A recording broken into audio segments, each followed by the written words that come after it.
Hyundai Veloster avtomobilimiz 3 teshiklik. 2012-yil 72 ming kilometr yurgan. Yoqilg'i benzin 1.6 ob'yom.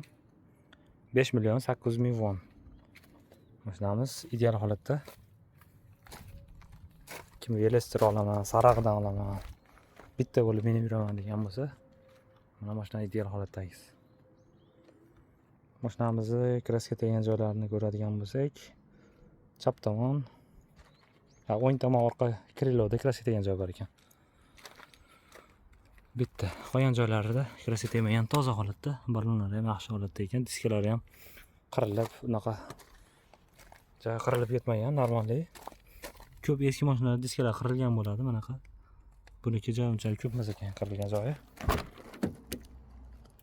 Salon holatlariga kelsak, shofyor tomonda eshik bitta, elektronniy sidina, mashinamiz eko rejimlari bor, monitor, IPSlari bor, Black Box'si chetda ko'rinmayapti. Olib qo'yganga o'xshaydi. Xo'sh, sidinalar isitadi. Koja sidina. O'ng tomonda ikkita eshik. Orqa sidinasi jinday torroq. O'ng tomonda ikkita eshik, chap tomonda faqat bitta eshik, shofer tomonda.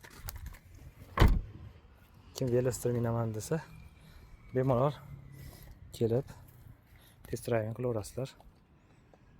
Narxi 5 million 800 ming won, 2012-yil 72 ming yurgan benzin 1.6 ob'yom. Shu orqa kriloda kraska tegan joyi bor bitta. Lekin ko'z bilan ko'rinmaydi, magnit bilan o'chash kerak. Buni aloqaga chiqarasizlar. Panoramasi bor. Ideal holatdagi Veloster.